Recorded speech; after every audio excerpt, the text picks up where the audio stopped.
This event couldn't have come at a better time for the bank. The bank bill was passed unanimously by the Scottish Parliament at the end of January, and yesterday it gained royal assent, and so is now the Act rather than the bill.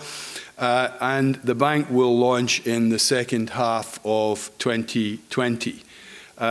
We are a modest start-up organisation, and we look with awe at the European Investment Bank and what it has achieved. But equally, there is much that we can learn from it. The bank will be funded to the tune of £2 billion over 10 years by the Scottish Government. It will have a mission-led approach. We are still finalising the missions that the bank will focus upon, but those will be around the low-carbon economy. They will be around place-based inequality, and they will be around the population dynamics of Scotland and its health problems and how those interact with each other. So Jonathan's experience over the last few years is particularly germane to our agenda.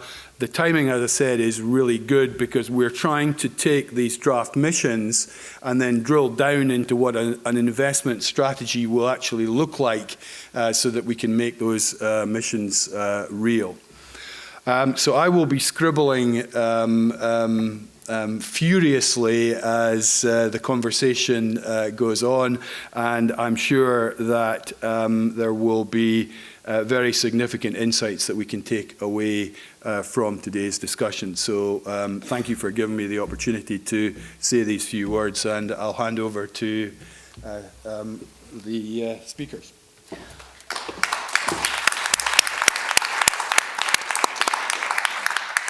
Thank you very much. I'd like to welcome you all here today. I'm Fran van Dijk. I'm a partner in a company called One Stone Advisors, which is a sustainability team. And it's a huge pleasure today to welcome Jonathan Taylor to come and speak to us. With 6 years of experience as Vice President at the European Investment Bank, having global responsibility for climate action and environmental lending policies, he has a huge amount of experience to share with us. He was also Director General of Financial Services and Stability at HM Treasury. But really, I think we're looking forward tonight to hearing him talk about experience at the European Investment Bank and what that might mean for us here in Scotland. Okay. Go ahead. Thank you. And thank you very much, Willie, for your introductory, very warm words. Thanks, everybody, for coming along.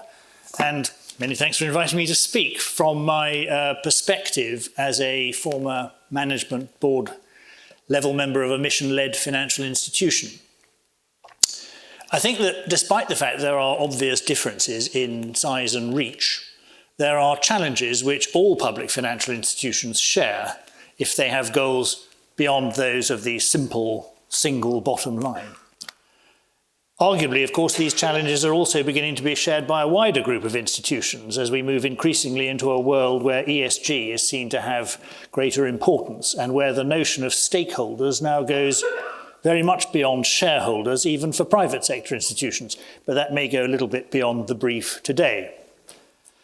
So I see challenges here for institutions like the EIB, like the Scottish National Investment Bank, and like other institutions of that type, as falling into three broad groups.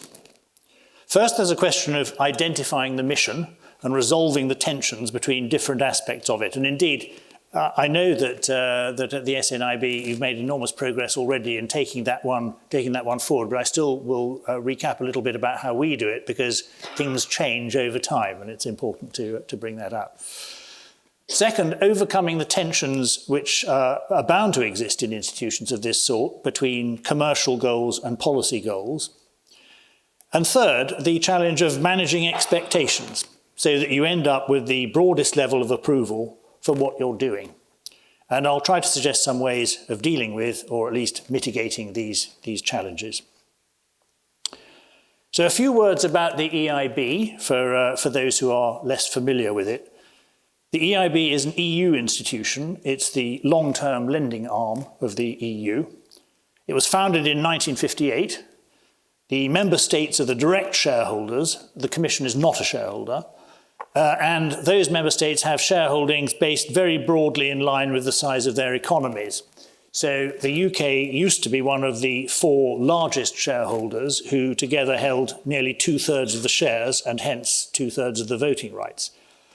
Since the UK's decision to withdraw from the European Union, there has been a reallocation of the holding, and Poland in particular has taken on a larger holding. The EIB's balance sheet is large. It's well over 500 billion euro, and its annual volume of new loans signed is around 63 billion euro a year. This makes it by some margin the largest multilateral financial institution in the world. It's around 2.5 times the size of the World Bank in terms of its balance sheet and about 10 times the size of the European Bank for Reconstruction and Development. But the main difference between it and other MDBs, which I think is relevant here, is not size, however, but the economic geography of its operations. I mean, these two things are linked, but I think this is an important distinction between it and other multilateral development banks.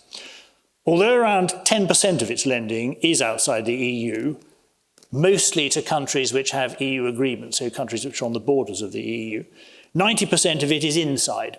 And that means that unlike other multilateral financial institutions, most of it is in advanced, developed economies. A decent chunk of that was in the UK.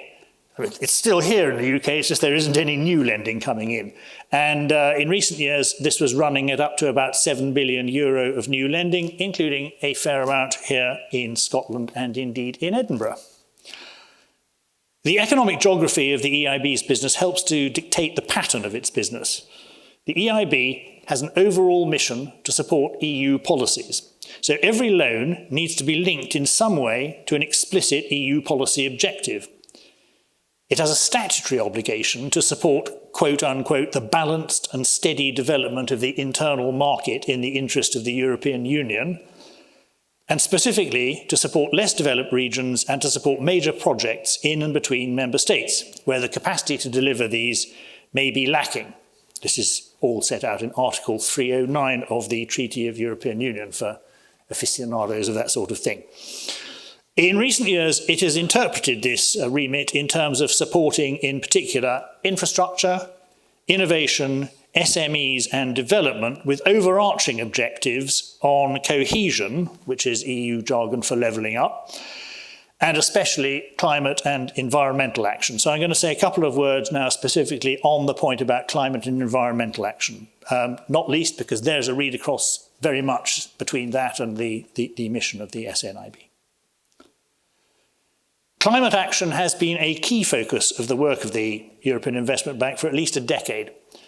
Since 2010, it has, in response to an agreed objective, consistently exceeded the target that the bank set itself, that 25% of annual lending should have a significant impact on climate change. Environmental lending is beyond that, by the way, so we're just talking here about climate change lending.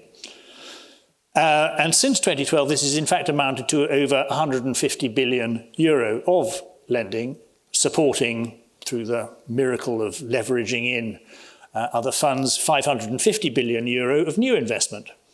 On my watch, we introduced the first formal climate strategy for the bank, under which we would shift the focus of climate business more to outcomes than to inputs, do more on adaptation as well as on mitigation business, and introduce climate considerations into everything the bank did.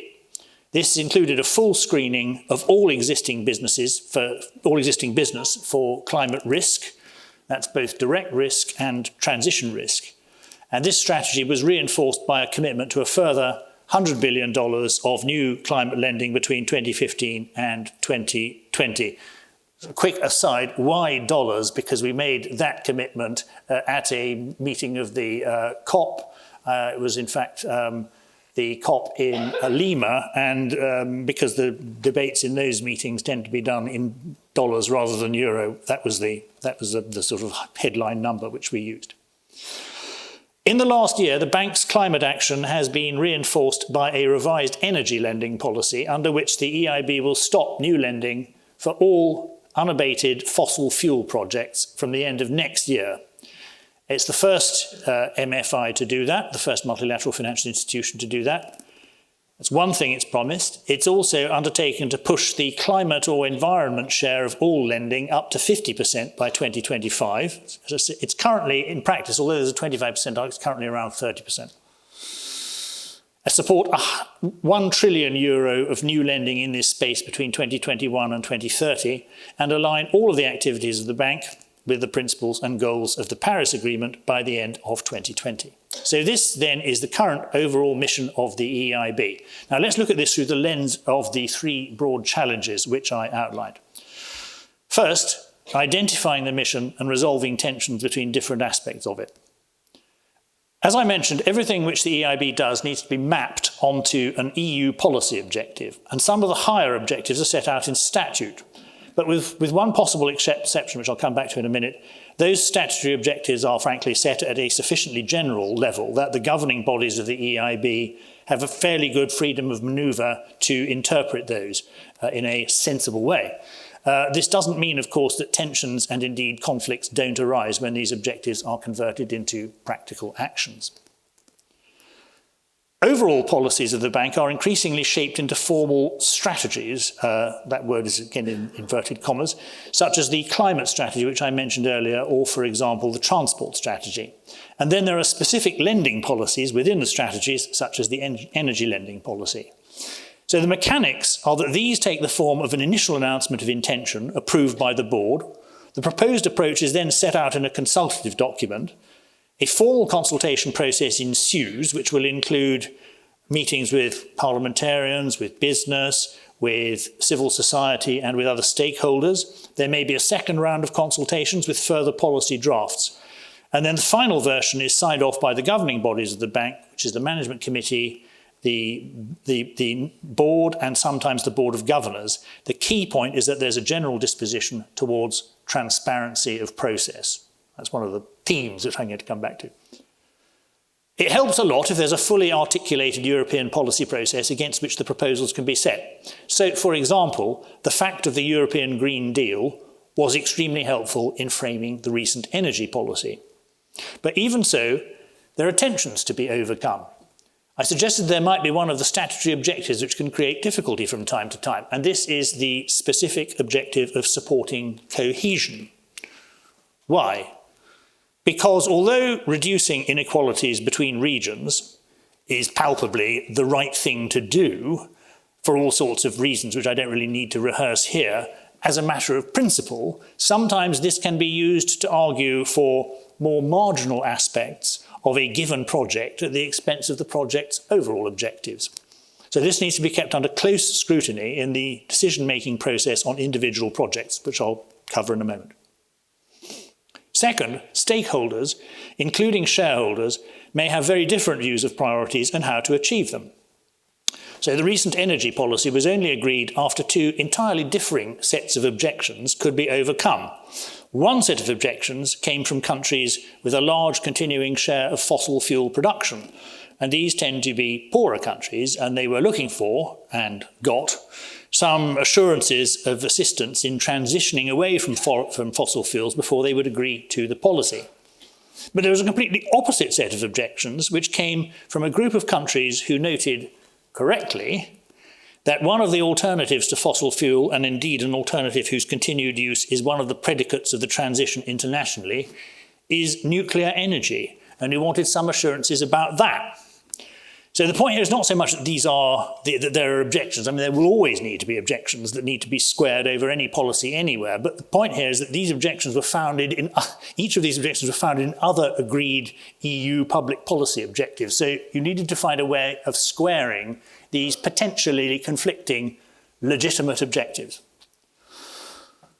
When it comes to individual project proposals, there is an open process of discussion and decision at the board. Potential projects are published on the EIB's website once they are under formal consideration by the services of the EIB, which means the staff, and dates of board discussions are flagged up if the projects get that far. So this enables the wider public to track and comment on the proposals if they wish. All policy proposals are also subject, all individual project proposals are also subject to a negative vetting procedure by the Commission services to ensure that they don't, for example, cut across any trade or other issues such as tax policy before they go to the board. Finally, it's very important to have a credible ex-post assessment of the effectiveness of business. The EIB is audited both by an external auditor, happens to be KPMG at present, and its actions are overseen by its own audit committee, which reports directly and annually to the governors. The audit committee, which includes as members a number of senior banking regulators, also acts as a regulatory body to ensure that the bank meets the norms of best banking practice, on which it provides a formal sign-off. Individual projects are also assessed for impact and additionality, and the EIB is continuing to develop its processes here. There is, for example, also an evaluation department, which we have in common with other multilateral development banks, which takes a look at how individual projects as a whole have or taken together have or have not delivered on objectives. It is important to ensure confidence that public financial institutions are seen to be supporting projects which are intrinsically worthwhile. One discipline which applies in the case of the EIB, but which I know at the minute is not strictly one relating to the National Investment Bank, is the need to satisfy markets that the asset side of the balance sheet is sound, because it is from the markets, in the case of the EIB, that we actually get the funding. So the AAA rating for the EIB is critical to its business model. So it needs constantly to demonstrate to the markets that the risks are under control in order to maintain that rating. I will just say here, of course, in fact, only a small minority of the sovereigns backing the bank themselves have AAA ratings. So it does need to demonstrate it itself. It's not something that follows automatically from the rating of the shareholders. And market discipline also helps to resist individual pressures for appealing but not entirely sound projects. But whether or not an institution is capital market dependent, it is vital to ensure as far as possible that the normal disciplines are followed and are seen to be followed in the selection and execution of projects. So potential projects should be assessed from a credit point of view with proper technical analysis, and there should be a serious risk function in the institution which looks continuously across the whole balance sheet, reviewing each project in the light of that. A public financial institution then needs to demonstrate over and above that, that is to say, not as an alternative, that there is genuine policy value added, whether that's economic value or environmental value, let us say, or some social value, or a combination of all of those things. And that it helps to meet these policy goals, and where appropriate, that it is better than any alternatives for the purpose of doing that. And there needs to be good and effective ex-post review as set out above. The point here, which I'm trying to make, is that perhaps contrary to popular belief, a successful public financial institution should show that to meet its criteria, the projects that it funds meet higher, not lower, hurdles than privately funded projects. And this also helps a lot if one of the purposes of the institution is to crowd in additional funds from elsewhere. So what this means for a new institution is that it is essential to ensure that the processes and procedures are robust. Again, transparency and accountability is key and helpful. Finally, managing expectations so that you end up with the broadest level of approval for what you're doing. Part of this, perhaps most of it, is addressed by the sort of points I've already made: transparency, a clear and robust decision-making process, and so on. But part of it lies in messaging and communications. It's important to set goals which are stretching, but they also need to be achievable. It is counterproductive and damaging to longer-term objectives to overpromise and underdeliver. This isn't a purely tactical point either. There are often existing players in the given space who ask reasonably enough what you will bring. There are critics who pose perfectly good questions about additionality and crowding out. And institutions, old and new, need to be ready to think about these points and respond convincingly but fairly. Sometimes the other side has a point, and so they also need to be ready and prepared to concede that when it really does make sense, they need to look again at their approach and reshape it accordingly. But good messaging can also help you to take the trick. I did mention earlier this $100 billion pledge for new climate lending between 2015 and 2020. This came about, as I said, at COP20 in Lima. I'm not embarrassed to say that we needed an eye-catching number in order to get called to speak at the main plenary session. And we had a lot of pros, but it was worthy and rather dull. As I say, UN meetings tend to discuss dollars, while EIB accounting is in euros. So I and a couple of colleagues over a coffee worked out how much our annual climate business was that year in euros, looked at likely exchange rates and looked at the numbers which would be coming up over the next few years, and then came up with a nice big round number, which is actually comfortably likely to be inside the expected total. So, but it sounded great. And it pushed us right up to the top of the charts. And it was important, though, in order to keep the momentum going and to take that forward. So I'll stop now after those introductory remarks. And there are some points which, of course, I haven't addressed, such as the mismatch between political timetables and longer-term investment ones. But maybe we can come on to those points in Q&A. And I think if I were to distill my remarks into 3 key words, they would be governance, credibility, and transparency. So let's take those forward.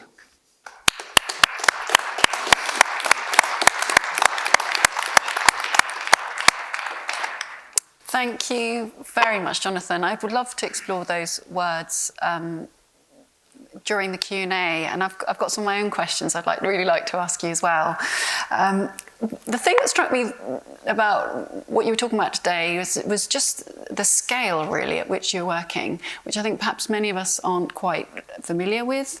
Over this idea of overcoming these conflicting objections as well, I found very interesting, and I'm sure that at Scottish National Investment Bank we'll have similar things to deal with. The fact that the process is so transparent as well, that's a real leadership play, I'd say, and I think a lot of banks have much to learn from that. And then I think the meeting the policy requirements is sort of, one would expect that. But what I particularly liked was your focus on additionality and impact. Impact's an area where I work quite a lot as well, and defining impact is quite hard, but it's definitely the way to go.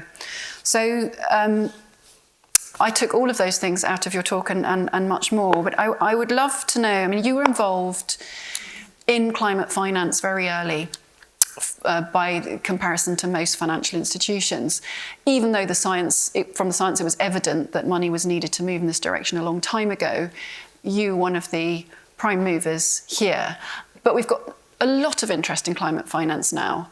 There's a real sea change, and could you highlight some of the reasons why you think this has happened now? Sure. Before I do that, I just want to say one quick point on what you just said, because I do think it's very important that, I mean, you mentioned scale. Yeah. And it is true, and I said this at the beginning, I mean, it's true, the EIB is a vast institution, but the problems and challenges are sort of indifferent to scale. The problems and challenges are the same, even if it's an institution with a relatively small balance sheet. And furthermore, the problems and challenges, the demands on staff and services of the institutions themselves are also indifferent as to size. In our experience at the EIB, it took as much resource, to be honest, to deal with a project of 5 million than it did to deal with I signed off a single project of 2 billion at one point. And that took, if anything, less resources than the 5 million. So I think it's a very, one needs to think about resourcing. And one of the challenges for smaller institutions is, by definition, they have fewer staff than large institutions. So you need to think about what's practical in terms of what they can do. That's not all a long way of avoiding answering your question, by the way. So why do I think things have changed? I'm sure everybody actually probably would answer the question. I think everyone would probably answer the question in the same way as I'm about to. I think there are 3 things which have changed. First of all, I think the scientific evidence, the scientific work has got more and more granular and more persuasive. And the work of the IPCC, the International Panel on Climate Change, which is the intergovernmental group of scientists, is incredibly objective, authoritative, exhaustive. I mean, these documents are very big indeed, but also expressed. Everything is expressed in an incredibly cautious way. They define, even at the beginning, they define how they're going to use the terms, and how they're going to use terms like sort of probably certain and probably likely and so on and so forth. They're very strict on themselves about that sort of thing. And so I think that has all moved forward and has increasingly convinced more and more people who might have thought otherwise. I think the second thing is that there's just the evidence of your eyes. There are natural phenomena happening which are way out of trend. You can always say, no, it'll all revert back to the mean at some point. Well, maybe, but there seems to be not much evidence at the minute that those things are reverting back to the mean. There are bigger, serious extreme events every year. Just most obviously the most recent one being the Australian fires. But I mean, it's you know, so people have the evidence of their eyes before them, and that also helps to create a climate, an atmosphere in which people want to see action on this, and that then reinforces the views of the politicians as well as the policymakers and others. So I think the third point is that I think the point about political credibility, which is the step change of Paris. Yeah. It's really noticeable as a sort of watcher of markets on this sort of thing that after Paris, whereas beforehand, obviously there'd been a lot of interest in this thing from investors, but that interest was tended to be confined to so-called ethical funds or church funds or people who, for wider reasons, were concerned about that sort of thing. After Paris, suddenly more and more general investing institutions, general participants in the financial markets started looking at these risks and thinking we need to be doing something about it. Just to take the example. Yesterday I was reading in the train on the way up, going through my feed, and I get probably quite a lot of people do. I get a thing from the FT, which is a new publication from the FT about these sorts of things. Maybe you Moral money. Exactly, moral money. And moral money contain the extraordinary fact that in the US, Deloitte have just done a study where they think that by 2025, there'll be a doubling between now and 2025 of the amount of money in assets under management. It's just in the US, but I think you can extrapolate that elsewhere. Which are devoted to sort of which have ESG metrics, environmental, social, and governance metrics as a key part of what they do. And we're talking, when I say half, we're talking about $36 trillion. So there's a serious shift there. And why is there that difference? That difference, sorry to answer the question finally, that difference is because there was a credibility threshold reached at Paris, which helped to take that forward. And that was because Paris introduced nationally determined contributions, which is something which hadn't happened before. So countries had to come up with binding commitments. And you can debate about how bindable those countries actually are, but nonetheless, they are meant to be formally binding commitments. They still fall short of what they need to be. In 2018, the IPCC said that although everybody has committed themselves, at least in principle, to a target of getting global warming to quote unquote well under 2%. By the middle of this century or thereabouts. In fact, the actual commitments which people had entered into, which countries had entered into, would at the optimistic end restrict it to about 2.7, 2.8%, and at the less optimistic end at 3.2%. So in other words, countries have made formal commitments on the one hand that they're going to achieve something, but so far they have not actually come up with enough that will get there. This is another, and no doubt we'll come on to this later, as to why this year's COP is so important. Okay, that's my answer to that question. So it's a rather long answer, but I hope I covered the points. Yeah, thank you. That was great. I'd like us to cycle back a little bit to the irrelevance of scale, if you like, and to think about the Scottish National Investment Bank and some of the advice you might give from your experience to our bank, which we're really looking forward to see its investments and how it catalyses. I sort of covered a number of these points in a general way in what I was saying. I mean, it seems to me that the common things which are requirements of institutions that are seeking to take action in this space, or indeed public institutions anywhere which hope to be taken seriously, are transparency in their activities, proper consultation, good governance, serious expert assessments of the individual project work which they're doing, and above all maybe not above all, but as well as that, to constantly communicate. Now, I think that where we've got to, and Willie referred to the legislation coming through on Tuesday, and I think that legislation already sets, if I may say so, a very good framework for sort of within which these points can be taken forward. But of course, the challenge is for everyone from this point onwards, is to convert that into concrete action, to concrete arrangements and organisation, and that's the next step. And I think we're all very much looking forward to seeing that start. So on a slightly more controversial note, I wanted to finish my part of the conversation before opening up to the audience here. I've worked in sustainability and sustainable development for business and my entire career, and there is one question which is never nutted out, and I would love to hear your view on it. And it is that economic growth is often assumed to be the norm. But is infinite economic growth on a finite planet possible? That's a very big and challenging question.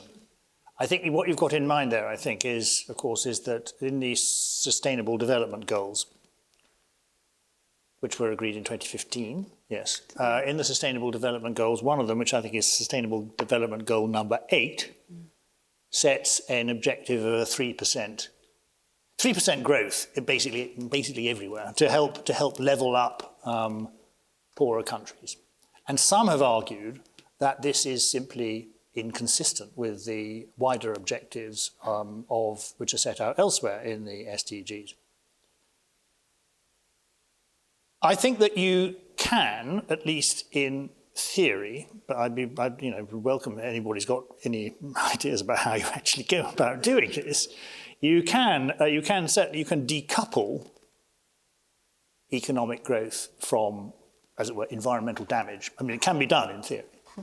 It can be done in practice in a lot of ways, but certainly economic activity in a lot of ways can be done. But whether you can do it at scale to get to that point is a future challenge for us. It seems to me that, at least one of the ways, and you can see I'm now about to use the speaker's weaselly privilege of actually answering a slightly different question. The key thing is not so much about growth, it is about the distribution of the fruits and proceeds of that growth. And we need to think about ways internationally in which we can make that more homogeneous around the world. And we need to think about, on the negative side, we need to think about things which we can do which don't involve, as it were, dumping our rubbish, sometimes literally, by the way, dumping our rubbish on everybody else in the world. I wish I had an easy answer to this question. I don't think there is one, and I think it would be insane, actually, of me to suggest that there was one. I don't really want to be pinned down. Feel free to try, but I don't really want to be pinned down on whether or not the 3% number is possibly too high. Not least because I think if it is too high, what number below that are you prepared to put up with? Bearing in mind that, I can't remember the exact number, you will know this though, I know, I can't remember what it is. I mean, it's something like the sort of 86 people that you can fit into the 86 richest people in the world who can fit into a double-decker bus actually own as many resources as the bottom 4 billion, or something like that. It makes you think. It is a number of something like that. I can't remember the precise thing. People in the audience are nodding, so they're aware of that one too. It's a big. I mean, it is a big question for international discussion. Whether or not it's likely to be resolved in the near future, I don't know. I tend to agree, but it is open for discussion, which I think is always a good thing. And talking of open for discussion, we have already some eager questioners here. Anyone else? We're going to take 2 questions at a time.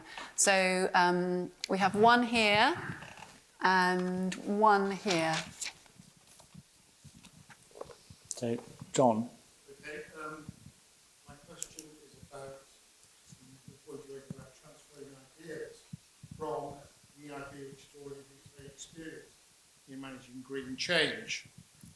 And I wonder how you can speed up that diffusion of expertise, your understanding of how to evaluate projects, control projects, audit projects, and how you change your culture, and how all these things are integrated and how they work together. Could you try and, is it possible that you could give us, the rest of us, a bit more insight onto these issues?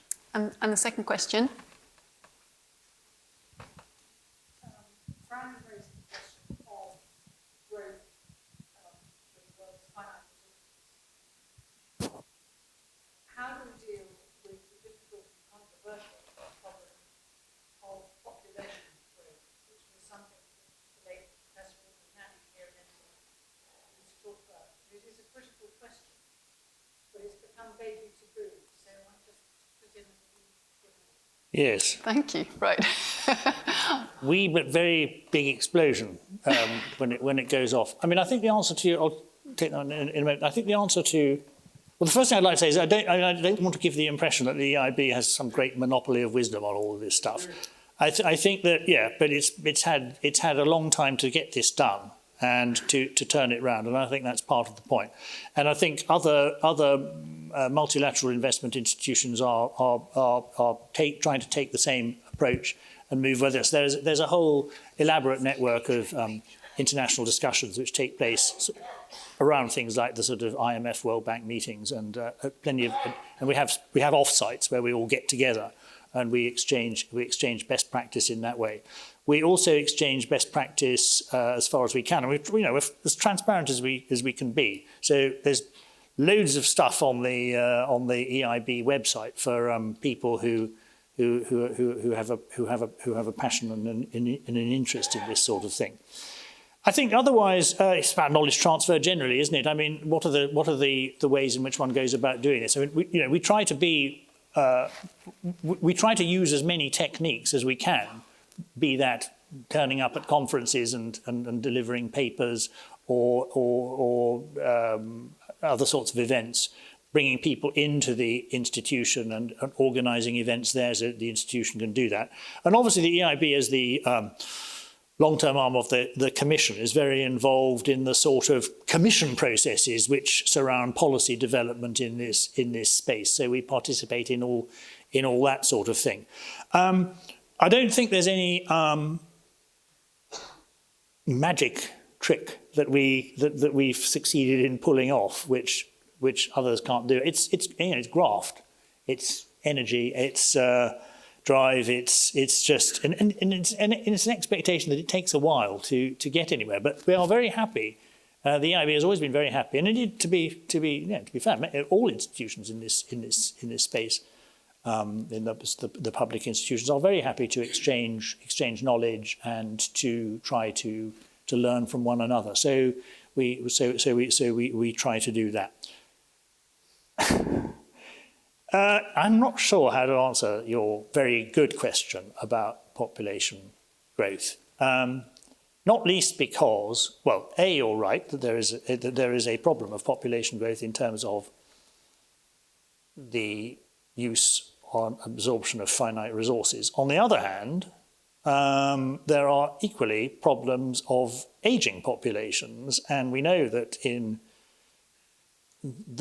the more a country is in the global north, let me put it that way, so the further it has gone down the road of industrializing and developing, the population problem becomes the aging population problem. The demographics, indeed, is one of the missions which you have there. The demographics become more acute because you have an increasingly large part of the sector of the population that can't really support itself and it needs others to do it.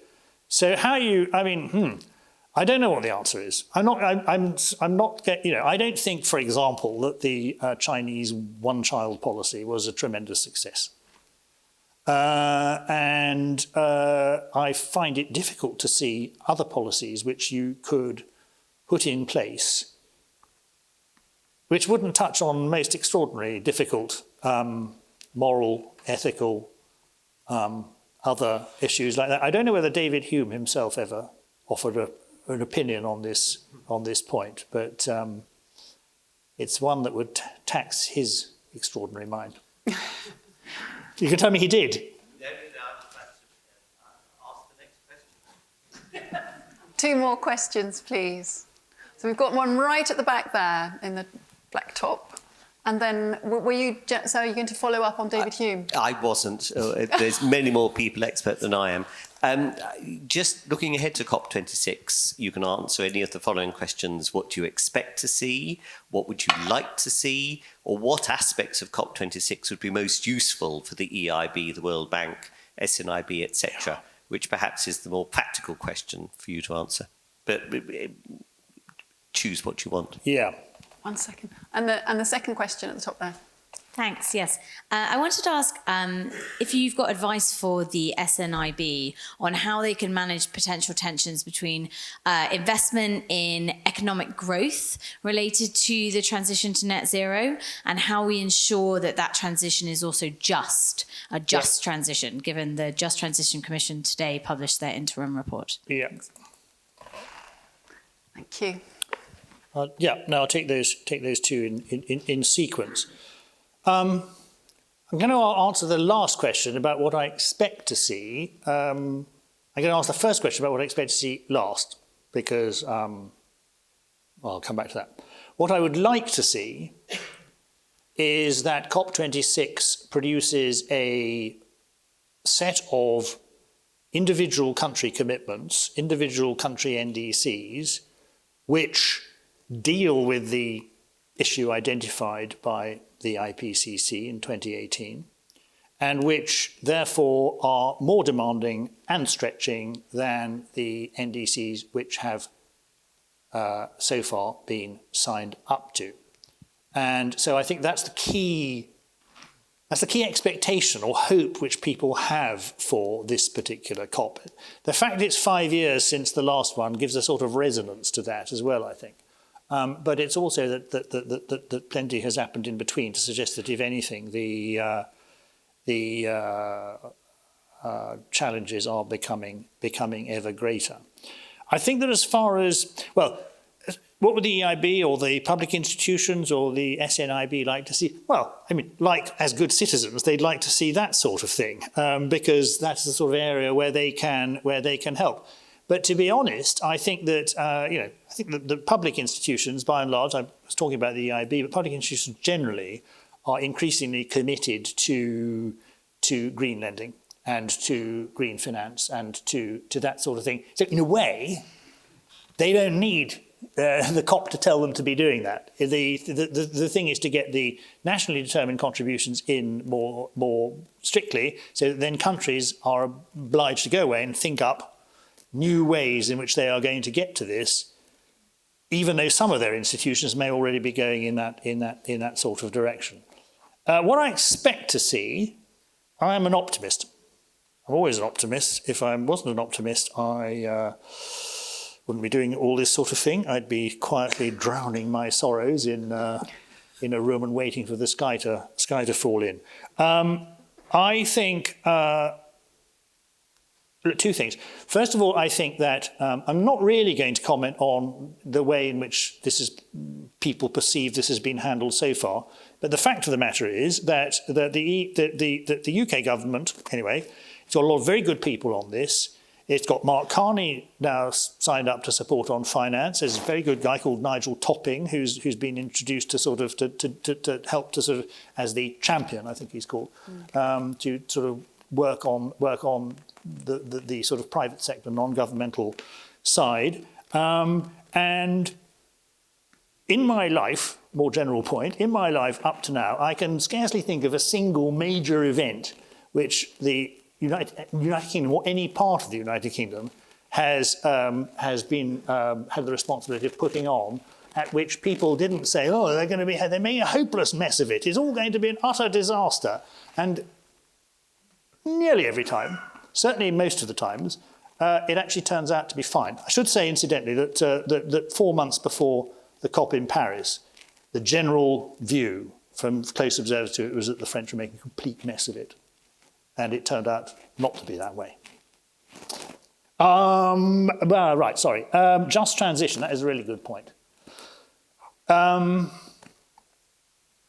think that in a way, the task, I mean, because the SNIB is by definition doing its business in Scotland, it's not doing its business it's not, as it were, imposing requirements or otherwise on countries in the global south. That reduces the problem or challenge for it. But I think you do need to think about ways in which the transition is just. It needs to be just inside Europe. I mean, I don't know whether anybody's seen this, but there happens to be a video of me talking about this subject at COP24 in Katowice, which I mentioned because that is the centre of a coal mining area in Poland, where everybody is dependent on that sort of thing. And you cannot just say, you've got to switch off all this tomorrow morning and tough. You need to do it for the good of the world. They might reasonably say, well, despite your holier-than-thou approach, oh, person telling me to do that, there's plenty of stuff which you should be doing. Why don't you take the bigger hit? After all, most of the use of the carbon budget up to this point has come from historically, has come from a relatively small number of countries, of which Poland is a late entrant. And the country which, the per capita biggest contributor to this is, of course, the country in which, I mean the United Kingdom as a whole, not specifically Scotland, because we industrialised first. And so we have used up, we had a head start in using up a lot of that carbon budget beforehand. I think we've got to be really aware of this, and we need to think about those aspects of it when we're talking about individual projects. So as far as the SNIB is concerned, it needs to be thinking about how to make things fair and reasonable when it deals with individual project proposals.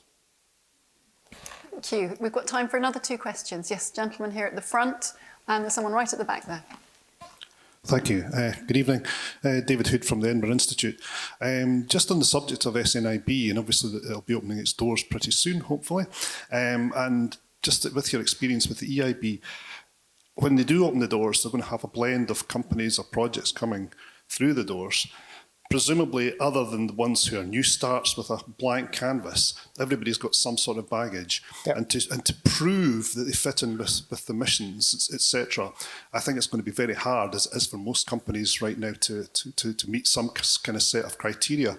Do you have any advice for companies wanting to come through the doors and for the SNIB itself to make sure they get the right blend of companies and the right companies who fit in with that mission? Because I think because of this notion that unless you've got a completely new company with a new blank sheet, you will have some baggage, as opposed to, you won't have those credentials right from the get-go, as they say. Yep. There was one at the back. There's one at the back. Yeah.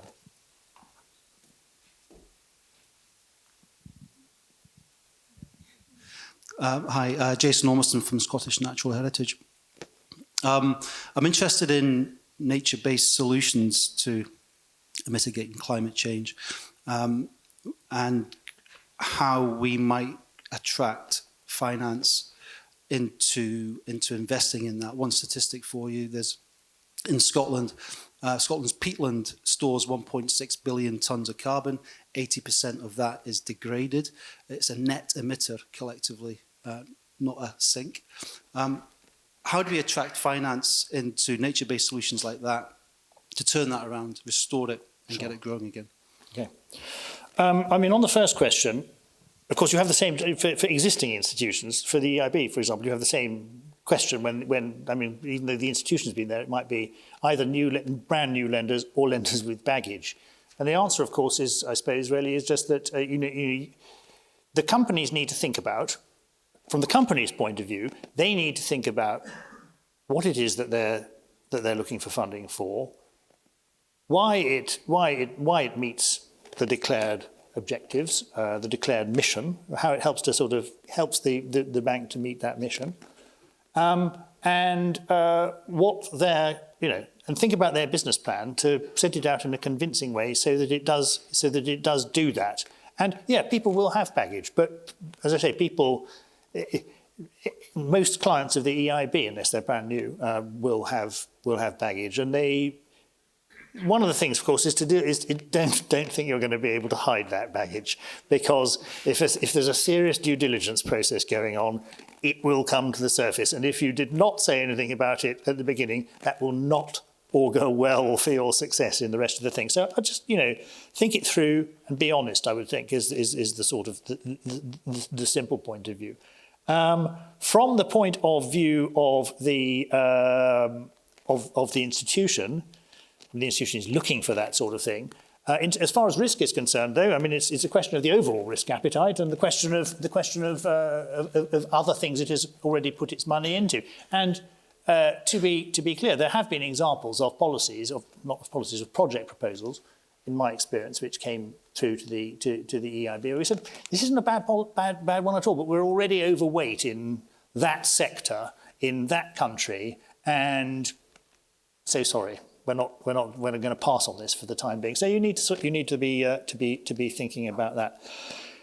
Nature-based solutions is a really good question. We at the EIB we put together a few years ago a so-called natural capital finance facility, which is designed precisely to deal with this. And what are you trying?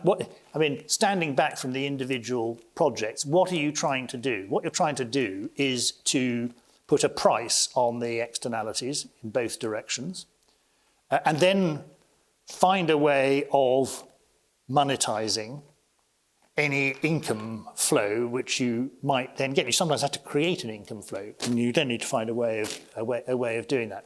And I will not conceal that this is a very challenging thing to do. And so far, we got a lot of projects put to us. But by the time I left, which is, I have to say, a year ago now, but by the time I left, not very many of them had got through, because they were fantastically worthy things, worthwhile things, but it was just impossible to see how you would turn them into a sort of bankable proposition. In which case, of course, then if it is a public goal which needs to be achieved, then consideration should be given for sort of financing that directly from whichever public authority is appropriate. And I would make the additional point that certainly in the case of the EIB, a lot of the things which we were doing, and this applies also to the Natural Capital Finance Facility, we would provide certain finance, and that would be blended with other finance which was coming in from possibly from other public authorities or whatever. That other bit of the public finance was a grant. So that was dealing with some of the more difficult bits. And our bit was a loan, because we wanted our money back. Yeah. And so the income stream only needed to be identified and tied to that particular part of it, rather than the thing as a whole. But it's challenging. And we need to do something about peat. And that whole blended finance space is really interesting and growing, isn't it? Yeah. So there's a lot of great projects coming out of that, tobacco bonds and things like that. Is there anyone? We've got time for one more question, so I'm wondering if there's someone on this side. Yes, right at the back there on the red top.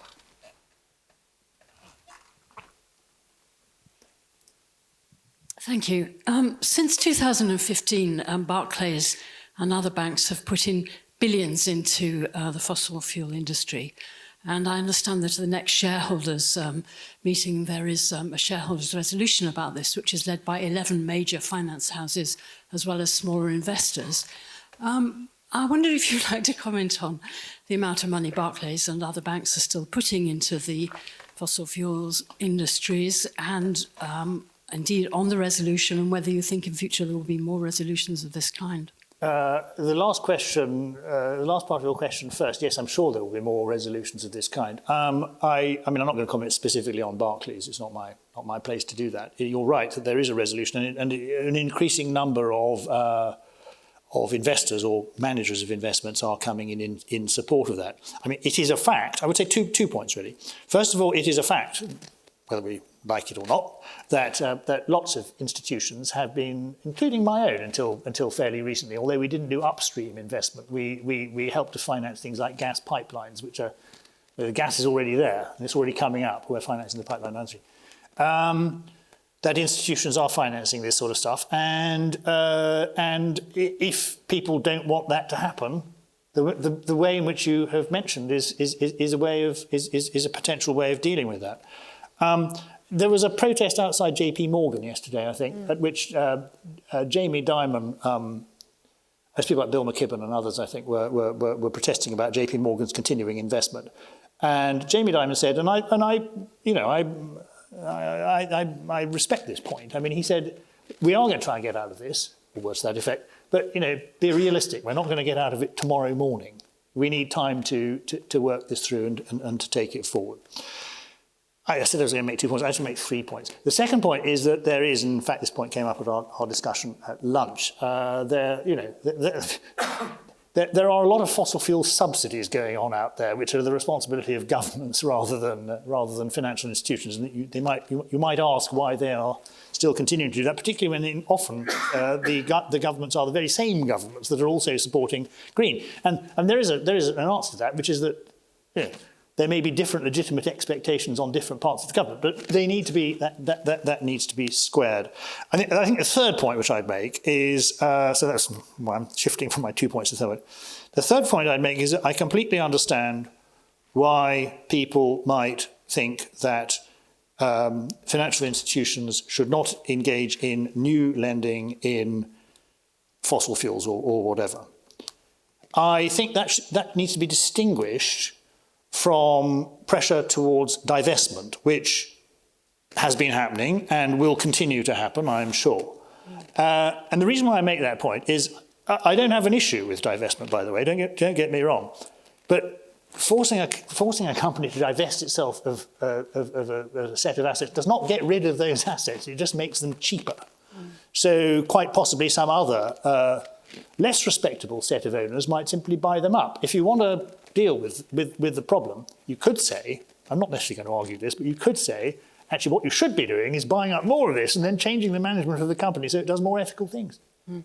So, but that's just my little two penneth to end up with on the subject of divestment. Well, thank you very, very much for a really insightful talk, and to the audience for your great questions. And that's the end. Thank you.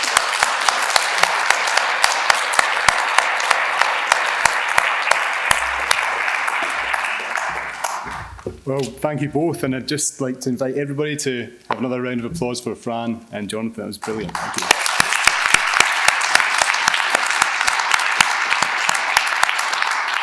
I'm sure there are many more questions and points of discussion, but I'd like to invite you to come outside for a glass of wine, and perhaps we can continue the conversation out there.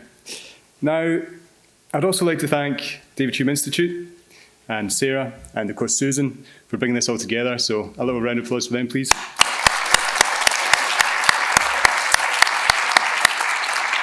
Now, continue this financial season, EICC Live will be back on the 28th of April to learn about economic and financial crime in collaboration once again with our friends at the Library of Mistakes. So keep your eyes peeled for that.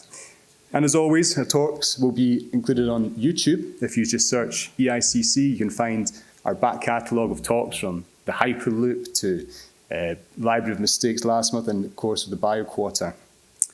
Thanks to everyone for attending tonight. We really do appreciate it, and we hope to see you at the next event. So please do make your way outside for a glass of wine and some refreshments. Thanks.